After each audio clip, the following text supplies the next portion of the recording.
Ahora vamos a hacer una serie de dos PowerPoints en los cuales yo les voy a explicar la clasificación de las ciencias. Acá lo llamamos niveles del saber científico o clasificación de las ciencias. No, la idea es que uno tenga más o menos un mapa general de qué tipos de ciencias existen para poder ubicar no solo las ciencias que a uno le interesa, sino las ciencias en general, cuáles son las relaciones entre las ciencias, cuál es la relación de las ciencias y la filosofía, la relación de las ciencias y la religión y la teología. Nosotros vamos a ver dos grandes clasificaciones de la ciencia. Es decir, vamos a ver dos clasificaciones siguiendo dos criterios diferentes. El primer criterio es según el tipo de causalidad que consideren. Es decir, las ciencias, como la definimos al principio, dijimos que era el estudio de las cosas por sus causas. Entonces, según el tipo de causalidad que consideren, vamos a encontrar tres tipos de ciencias, pero ahora nos detenemos en eso. La otra clasificación que vamos a ver en el siguiente set de diapositivas de PowerPoint es el que habla sobre la clasificación de las ciencias según la finalidad que persigue el saber. Bien, así que ahora nos detenemos en este tipo de clasificación. Decimos que clasificamos según el tipo de causalidad que consideran. Para esto hay que distinguir la causalidad, es decir, qué tipo de causalidad hay en el mundo, en la naturaleza, y en las cosas, en el hombre también, en todo. Y vemos que hay dos grandes grupos. En este PowerPoint, en esta diapositiva, ustedes ven como dos sectores grandes marcados. Uno que dice ciencia sobrenatural y otro que dice ciencias naturales. Acá ciencias naturales no significa lo que suele significar, no es que se refiere solamente a la biología, la física, a la química, eso lo vamos a ver más adelante. Pero ahora, ciencias naturales significa ciencias que consideran las causas accesibles al conocimiento natural del hombre. Es decir, que el hombre, con la sola fuerza de su naturaleza, cuando va a estudiar la realidad, puede acceder a entender la realidad desde estas perspectivas causales que vamos a distinguir más adelante. ¿Estamos? Distinto es la ciencia sobrenatural, que es el hombre que puede ver la naturaleza, pero ya no con las solas fuerzas de su razón, sino ayudado por la luz de la fe. Y por eso tenemos en el cuadro superior, dice teología. La teología vendría a ser la ciencia de la fe, la ciencia que estudia la naturaleza, la historia, al hombre, a Dios como causa primera y todas las acciones que Dios realizó en este mundo y que Él nos enseñó a través digamos, básicamente nos enseñó a través de la historia de su pueblo. Y por eso está todo expresado en el libro sagrado, ¿no? La Biblia, en la tradición de la iglesia, y en fin, todo lo que la fe nos enseña nos hace ver justamente una serie de procesos causales que se dan en la realidad, que se dieron y se dan todos los días en la realidad, en donde está Dios actuando de un modo especial. Para eso para estudiar ese tipo de causalidad está la teología. Por otro lado tenemos las ciencias naturales, que son las ciencias digamos que el hombre realiza cuando estudia la causalidad que es accesible al conocimiento humano sin la ayuda de la fe. Y entonces vamos a distinguir dos grandes grupos de ciencias o dos grandes ciencias, ¿no? La filosofía, que es la que va a estudiar las causas primeras, y las ciencias particulares, que son las ciencias que estudian las causas segundas. La distinción entre la causalidad primera y la causalidad segunda es de vital importancia para entender no solo digamos, qué es la ciencia, sino qué es la filosofía y cuál es la relación entre estas dos disciplinas.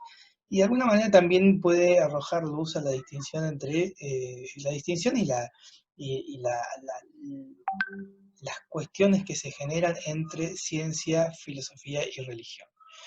Hay que saber que hay un montón de cuestiones, de cuestiones fronterizas que se estudian y que todavía son motivo de debates, ¿no? Pensemos, por ejemplo, que respecto de la filosofía y la ciencia, no sé, la cuestión de la causalidad, es decir, si cuando se descubrió la física cuántica, el problema del determinismo en la naturaleza, ¿no? Si hay determinismo, si no hay determinismo. Pensemos, por ejemplo, también en la existencia del azar en la naturaleza, si hay azar o no hay azar, los grandes problemas que produce el concepto de libertad, especialmente cuando uno pretende estudiar al hombre desde el punto de vista biológico, desde el punto de vista físico, los grandes problemas que pueden, problemas o debates o cuestiones que pueden surgir a raíz de, no sé, de teorías científicas como el Big Bang, la evolución, etcétera, etcétera. Es decir, hay muchas cuestiones fronterizas entre la filosofía y las ciencias. Pero también hay cuestiones fronterizas entre la ciencia y la religión, ¿no? Es decir, todo el análisis del libro primero del Génesis, de la creación, en comparación con el problema, con la teoría del Big Bang, la creación del hombre, con la teoría de la evolución, y así con otras cuestiones que son cuestiones fronterizas entre la ciencia y la religión. También hay cuestiones fronterizas entre la filosofía y la religión y la fe, pero no nos viene ahora al caso, aunque todo esto que estoy diciendo también se puede aplicar y ayudar a arrojar un poco de luz en esas cuestiones. Para resolver esas cuestiones, entonces decía, es de crucial importancia distinguir la causalidad primera y la causalidad segunda. Además, esta distinción es una distinción bastante olvidada en la cultura de hoy, influida muy fuertemente por la corriente positivista, que admite como único medio válido de conocimiento al conocimiento científico particular, y por lo tanto, este, eh, eh, negador de la causalidad primera o por lo pronto de esta distinción. Entonces, en el momento en que hay solamente causalidad, que vamos a llamar la causalidad segunda, o la causalidad, digamos, observable o constatable con la inteligencia y con la razón, perdón, con los sentidos y con la razón, entonces queda excluida la causalidad primera y por lo tanto la filosofía. No se sabe muy bien cuál es el papel de la filosofía en la cultura de hoy, o a lo sumo se la reduce a hacer un tratado de ética o de moral, o en todo caso, en el mejor de los casos, a hacer un tratado acerca de la ciencia y del conocimiento científico, y se excluye toda otra, eh, to- todo otro tratamiento que la filosofía pueda hacer acerca de otras cuestiones, como las cuestiones metafísicas, las cuestiones de filosofía del arte, y todos los aportes que puede hacer la filosofía de la mente, la filosofía de la biología, etcétera, etcétera. Entonces, como no queremos excluir una cosa con la otra, no nos parece, además, justamente porque entendemos que en la naturaleza, en el hombre, sí, hay dos tipos de causalidades operando, ¿no? Lo que se llama la causalidad segunda y lo que se llama la causalidad primera. Bueno, antes de entrar a definir la causalidad segunda, lo que quiero es que veamos el siguiente video.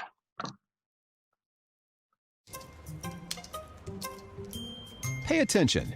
Take a look at the following video.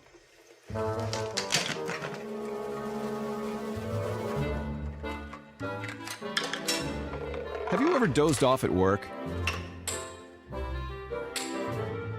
Well, this guy's invented a unique alarm clock that even pours you a cup of coffee.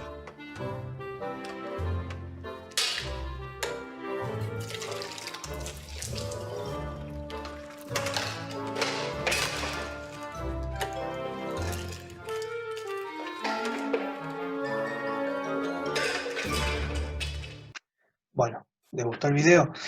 Espero que les haya gustado. En realidad es un video ilustrativo. Lo que tenemos en ese video es lo que se llama una máquina de Goldberg o de Rube Goldberg.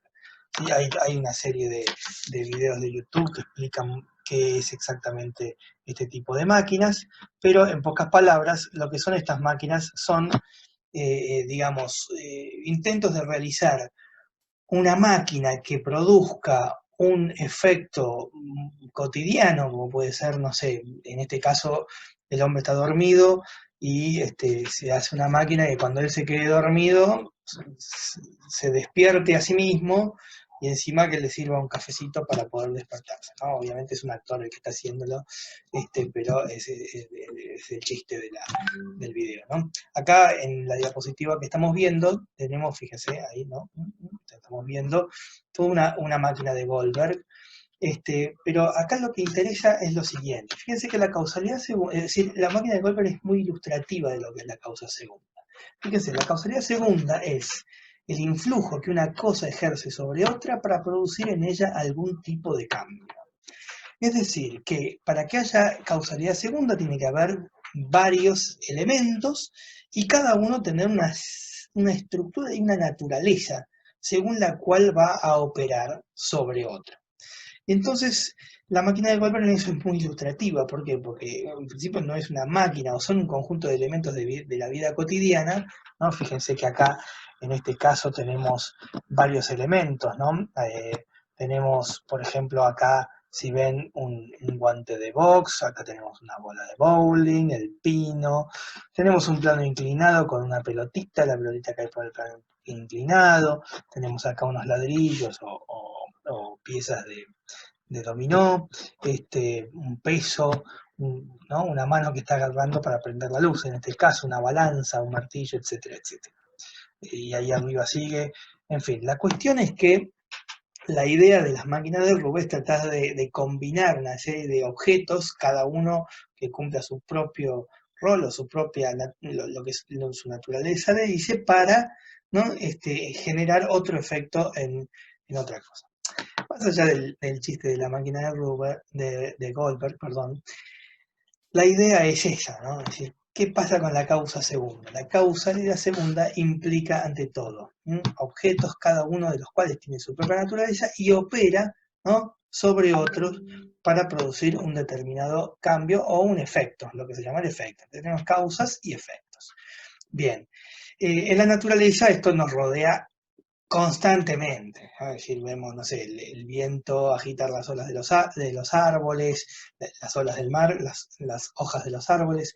Vemos, no sé, el sol que genera un influjo lumínico sobre las hojas y las hojas realizan la fotosíntesis. Qué sé yo, es decir, una piedra que cae, en fin, ¿no? Es decir, alrededor nuestro la naturaleza digamos, el influjo causal se ve constantemente, pero no solamente eso pasa, digamos, en la naturaleza, pasa también a nuestro cuerpo, es un cuerpo natural y por lo tanto dentro de nuestro cuerpo también hay causalidad segunda, ¿no? Pero también puede haber causalidad segunda de otro orden, como puede ser, por ejemplo, el orden lógico, ¿no? Cuando yo razono y paso de unas premisas a una conclusión, también de alguna manera las premisas son causa de la conclusión, y en una ecuación matemática también, ¿no?, la ecuación es causa del, del resultado. Obviamente no es la única causa, también necesita la inteligencia que proceda a través de esas causas para la conclusión. O sea que pasa dentro del nivel espiritual, fuera del nivel espiritual, en el nivel físico, ¿no?, en el nivel psicológico. Nuestro carácter, nuestro temperamento también es causa de determinados comportamientos nuestros. En fin, en todos los ámbitos de la vida y de la no vida, ¿no?, nosotros observamos estos influjos causales que llamamos causalidad segunda. La distinción entre causalidad primera y segunda es tan importante que vamos a tratar de ejemplificar o de ilustrar esta idea.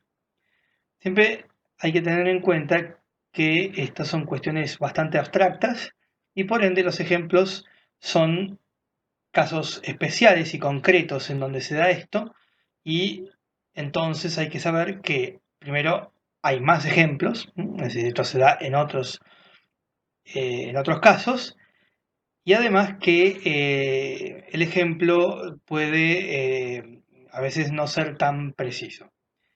Vamos a empezar imaginando un lugar en el mundo, un paisaje, un entorno biológico, no sé. La foto acá nos ayuda a situarnos en lo que podemos llamar el bosque templado. existente en las latitudes más templadas de nuestro planeta. Pensemos, por ejemplo, en el sur de nuestro país, ¿no? Bariloche, y más al sur, ¿no? Chubut, Santa Cruz, al oeste, o si no también el norte de Estados Unidos, en Canadá, también el norte de Europa, ¿no? Existen estos bosques, y otros lugares del estilo. Miremos la siguiente fotografía. Acá tenemos una foto donde se ve el río, se ven los árboles, el aire que está acá, se ven los claros, ¿no? Los prados ahí llenos de pasto verde. Se ve que es un paisaje más bien en primavera. La siguiente foto se ve, acá hice una recopilación de algunos animales que viven en este tipo de bosques, ¿no? Tenemos el halcón, un conejo, un búho, un oso. En la siguiente foto, acá tenemos los mismos animales, pero introducidos en ese medio ambiente, ¿no? La primera foto muestra el medio ambiente desde arriba, la segunda muestra los animales, digamos, una foto particularizada de cada animal, y después, como se da en la realidad, es decir, se dan todos juntos. Los animales están inmersos, están metidos en el ecosistema, se relacionan entre ellos, se relacionan con el medio ambiente, se relacionan con los árboles, con el río, con el aire, con el sol, ejercen una influencia para con el medio y viceversa, el medio ejerce una influencia sobre ellos. De alguna manera podemos decir entonces que ellos son causa de algunos aspectos que se generan en el medio y el medio es causa de adaptaciones y aspectos que también se generan en los animales. La siguiente foto muestra una cadena alimenticia, que muestra, que quiere decir que no solamente los animales ejercen una influencia respecto del medio en donde viven, sino que además ejercen influencias entre sí, entre ellos, ¿no? Hay una relación, en este caso, las relaciones tróficas, que es la relación de alimentación. Unos son depredadores, otros son herbívoros, comen plantas, insectívoros, en fin, ¿no? Y todos estos tienen relaciones entre ellos, es decir, existe una especie de cosmos, ¿no? De macrocosmos. El medio ambiente donde viven, donde están, digamos, metidos los seres vivientes, y los seres vivientes entre ellos se relacionan y ejercen influencias causales unos respecto de otras. La siguiente diapositiva lo que hace es aislar un conejo y mostrar que, bueno, el conejo tiene partes. Fíjense acá están enumeradas las partes. Acá aislado el aparato digestivo, acá abajo el aparato óseo.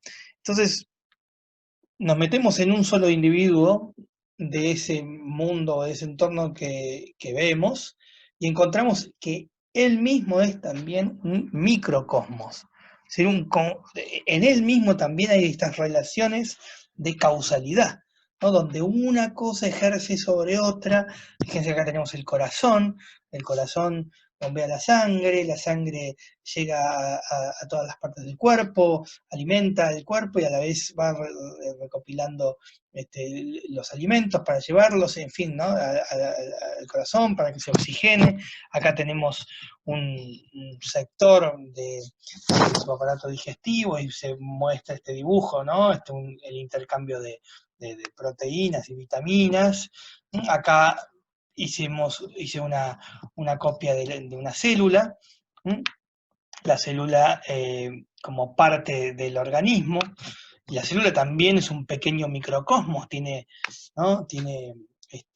organelas adentro, tiene un núcleo, y también se ejercen influencias causales unas respecto de otras. Y acá tenemos una macromolécula, una molécula que puede existir dentro de una célula, ¿no? Y sabemos que los átomos que están unidos, ¿no? Mediante distintos tipos de uniones también ejercen influencias unos respecto de otros. En fin, como verán, ¿no? Pasamos de ese ecosistema gigante que es el bosque templado, a meternos dentro de la estructura atómica de un ser viviente. Y vemos que en cada nivel se encuentran estas relaciones causales, unas respecto de otros y otros respecto de unos. Es decir, hay, ¿no?, causalidad que abunda en este nivel, de un individuo que ejerce influencia sobre otro para producir un determinado tipo de cambio, como habíamos definido, lo que se llama las causas segundas. Y por eso tenemos acá, ¿no? Volvemos al dibujo anterior y dijimos, bueno, todo eso es lo que se llama la causalidad segunda. Todo esto que vimos, tendría que poner también la diapositiva anterior, donde está la célula. Es decir, todo esto es causalidad segunda. Una cosa ejerce una influencia sobre otra. Ahora bien, y ahora viene la parte para, digamos, en la que tratamos de entender qué significa causa primera. Un concepto bastante abstracto. Entonces, todo esto es causa segunda. Los seres vivos ejercen influencias para con el ecosistema. Dentro de un ser vivo también es una especie de cosmos, de cosa ordenada en donde partes ejercen influencias sobre otras, etcétera, etcétera. Bien. Sin embargo, todas estas, digamos, lo que vemos de acá de común, tanto en los animales individualmente tomados como en los animales como conjunto, como ecosistema, ¿qué es lo que hay de común en todo esto? La vida. La vida. La vida es lo que hay de común. Entonces yo puedo preguntarme cómo se forma un ecosistema. Puedo preguntarme cómo es, puedo preguntarme, no sé, qué es una cadena alimenticia, cómo funciona. Y también puedo preguntarme qué es la vida. Y la pregunta ¿qué es la vida? Tiene una particularidad. Hay una ciencia que estudia a los seres vivos. Hay una ciencia que estudia los ecosistemas. Hay una ciencia que estudia la anatomía del conejo. Hay una ciencia que estudia la célula, que ya todos saben ya cuál es, ¿no? Es la biología. La biología estudia las causas segundas, ¿sí? Ahora, cuando yo me pregunto qué es la vida, fíjense que la vida no es un ser vivo. ¿Sí? La vida es en todo caso lo que hace que todos los seres vivos sean seres vivos. La vida es lo que hace que la célula funcione como funciona, es decir, que sea una célula viva. La vida es lo que hace que el ecosistema esté ordenado. Es decir, ¿qué es la vida? La pregunta ¿qué es la vida? Es una pregunta por algo que va más allá de las causas segundas. No porque sea algo distinto, sino porque justamente lo que hace la vida es fundamentar la causa segunda, la causalidad segunda. Vida es lo que da razón de ser de que existan todas estas relaciones entre, digamos, en los seres vivos y entre los seres vivos.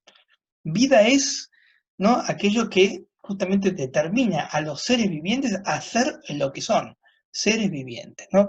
Y por eso vida ya no es una causa segunda, sino que es una causa primera, una causa que fundamenta, ¿no?, y que es de alguna manera raíz, ¿no?, basamento, razón de ser de todas las relaciones causales segundas que estudian las distintas disciplinas. ¿Estamos? Entonces llegamos ahora sí a la noción de causalidad primera. Decimos que la causalidad primera es la determinación que hace que una realidad, que una cosa sea, ¿no?, y que sea lo que es. Después vamos a detenernos más fundamentalmente, ¿no? La causalidad es la determinación que hace que una realidad sea y que sea lo que es. O sea, lo que determina una cosa es ser lo que es. Un ser viviente, lo que es vida.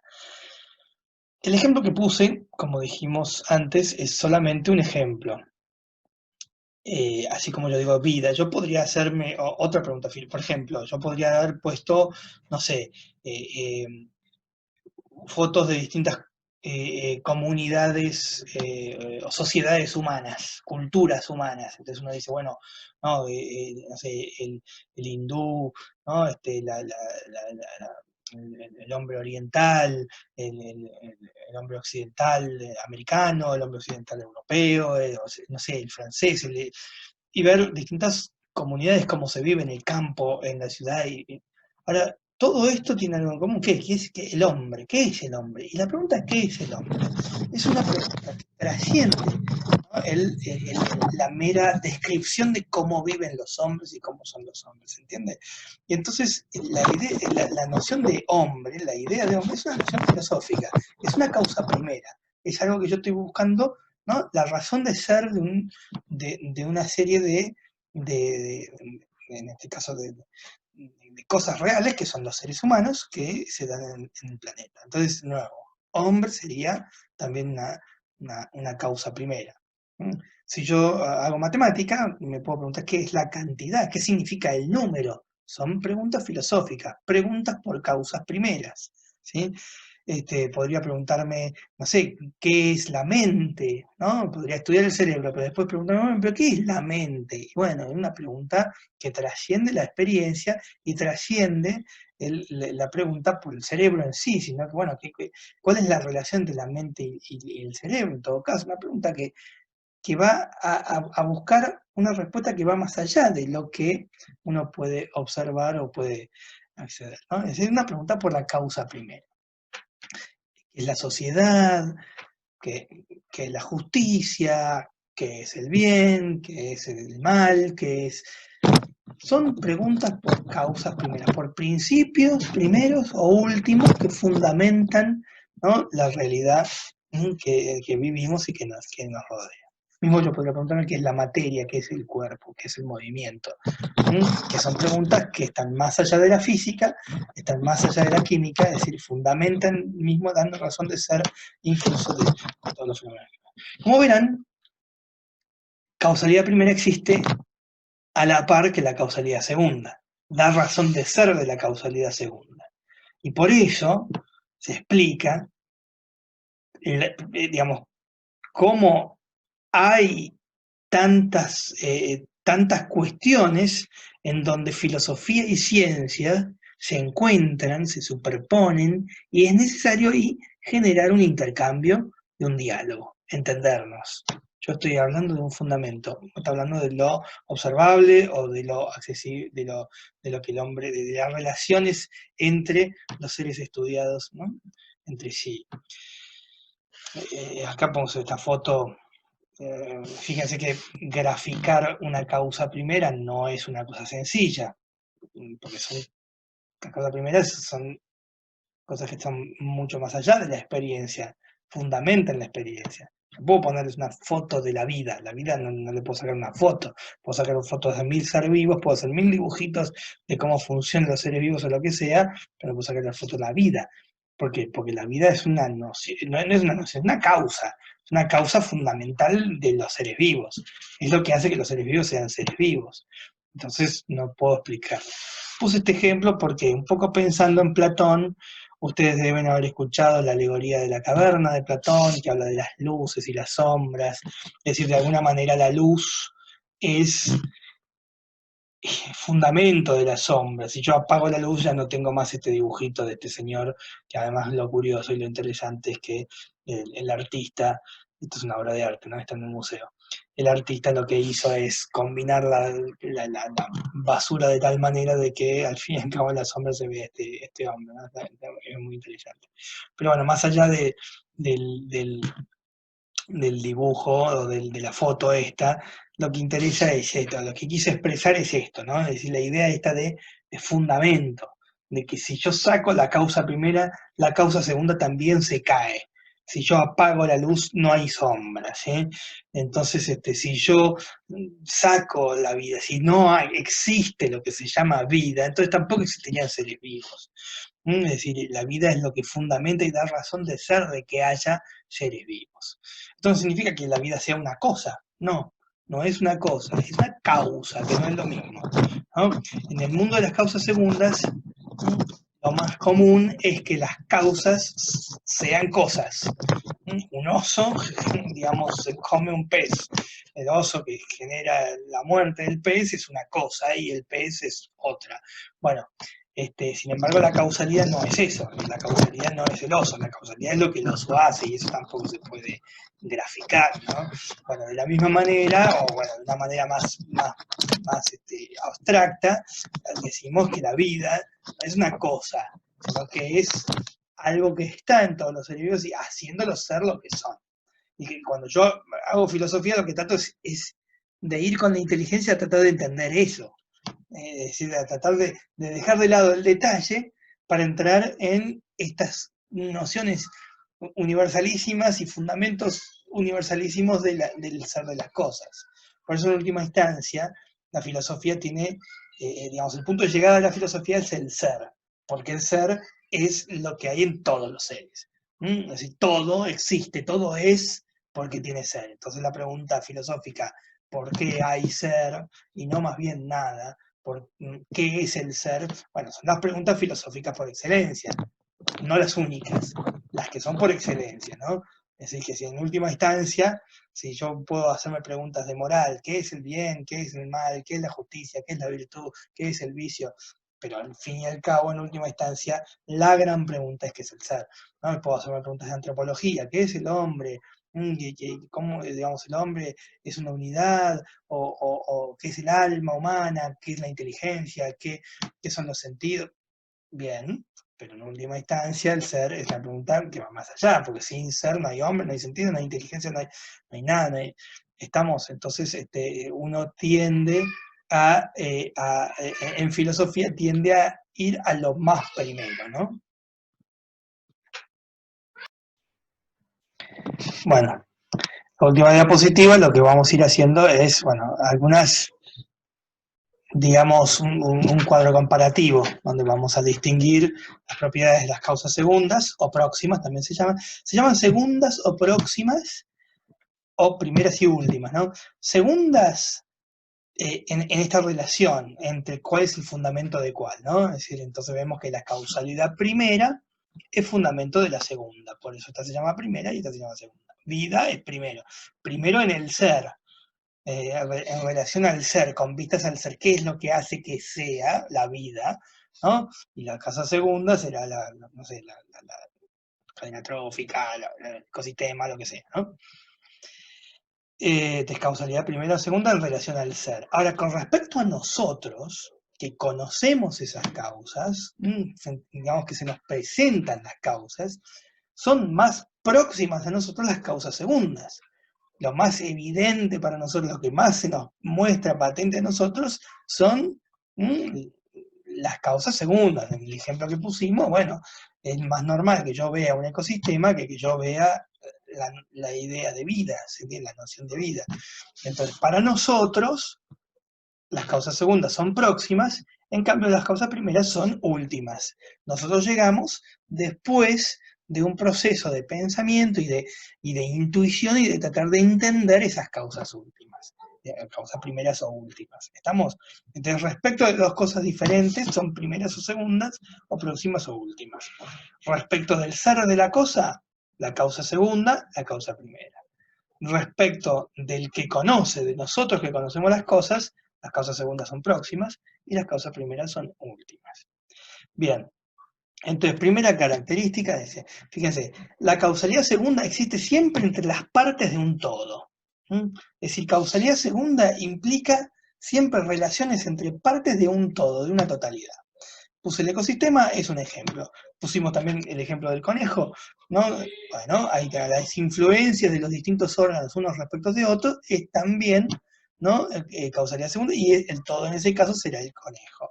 Y así con todo, ¿no? La sociedad, yo puedo analizarlo desde el punto de vista sociológico, la sociología estudia las relaciones de las partes de una sociedad.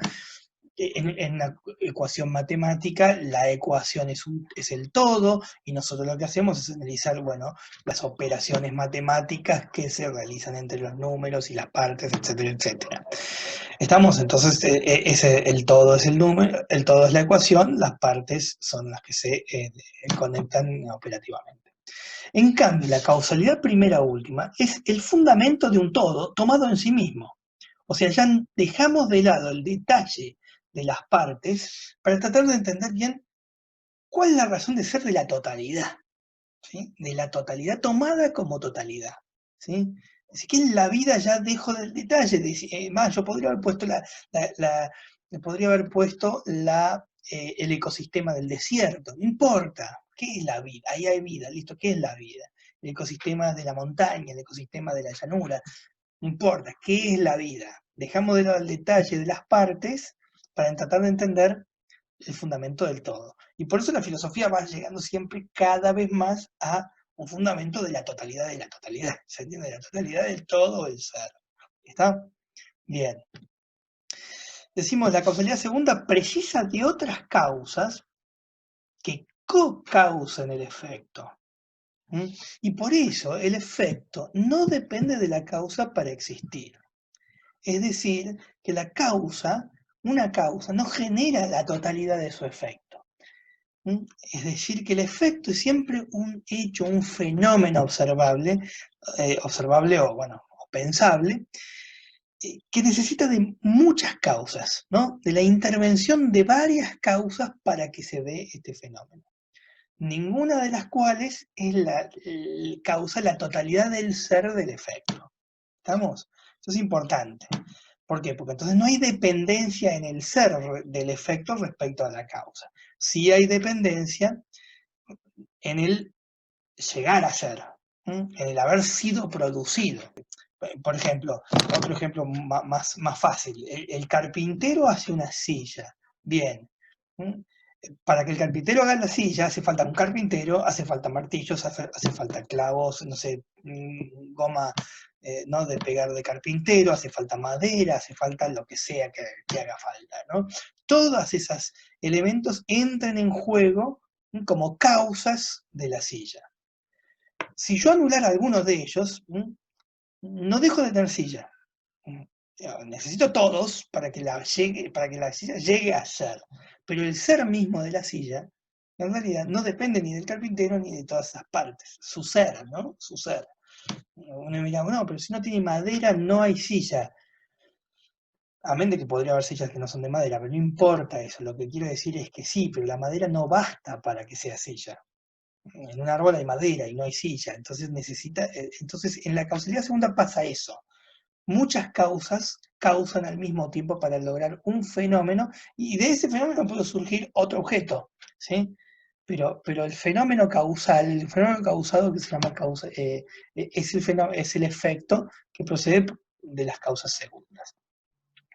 En cambio, la causalidad primera, el efecto depende esencialmente de la causa para existir. De nuevo, si yo dijera, bueno, si yo fuera Dios y diría, no hay más vida, no hay más seres vivos, no hay más ecosistemas, no hay más nada. Sí, sacar la vida a los seres vivos es sacarle lo que hace que ellos sean seres vivos mismos. ¿Se entiende? Sacar la causa primera de algo es sacar su fundamento, y por lo tanto lo llevo a la nada. La dependencia de la causa segunda respecto de la primera es una dependencia esencial. Esencial. Sacada la causa primera, se saca la causa segunda. ¿Está? Bien. Dice acá, ¿no? La causalidad segunda se le llama también causalidad horizontal. O también se le llama predicamental, perdón, acá estamos. Predicamental, o también se le llama aristotélica, porque implican un proceso, que puede ser una asociación temporal o puede ser una asociación lógica en el caso de las ciencias que, por ejemplo, la matemática, que estudia fenómenos que se dan dentro de la mente, ¿no? Pero siempre es un proceso, es decir, una cosa que lleva a la otra, que lleva a la otra. Es decir, la causalidad implica una sucesión temporal. Bueno, todo eso pasa en el tiempo, en fin, hay sucesión, ¿no? Las causas actúan en determinado momento y producen un determinado producto o efecto que es posterior a las causas. Y lo mismo pasa cuando yo razono, ¿sí? Para hablar de causalidad segunda lógica o matemática, ¿no? Es cuando yo razono, procedo de las premisas a la conclusión. No hay sucesión temporal, y no sé si se puede decir, en algún sentido sí, pero no necesariamente, ¿no? Es decir, pero sí hay una sucesión lógica, es decir, que se procede de los efectos de las causas a los efectos, ¿no? Que es la conclusión. En cambio, en la causalidad primera no existe esa sucesión. Es decir, no hay una sucesión entre la vida y los seres vivos. No es que primero existe la vida y después existen los seres vivos, ¿no? Y por eso se llama causalidad vertical, o trascendental, o platónica. ¿no? Es decir, platónica por esta tesis suya del mundo de las ideas que fundamenta el mundo sensible, es decir, la razón de ser. Entonces, trascendental, la vida es lo que hace que los seres vivos hoy, aquí y ahora vivan. ¿Está? Hoy, aquí y ahora. Entonces, todo esto que pasa acá, ¿no? Que pasa en la sucesión temporal, tiene su fundamento, está anclado en las causas primeras, sostenido por las causas primeras. ¿Y por qué? Porque dice, implican dependencia en el ser. Porque no podría ser esa cadena causal, esa sucesión temporal o lógica, no podría ser si no tuviera su fundamento en las causas primeras que lo hacen ser lo que son.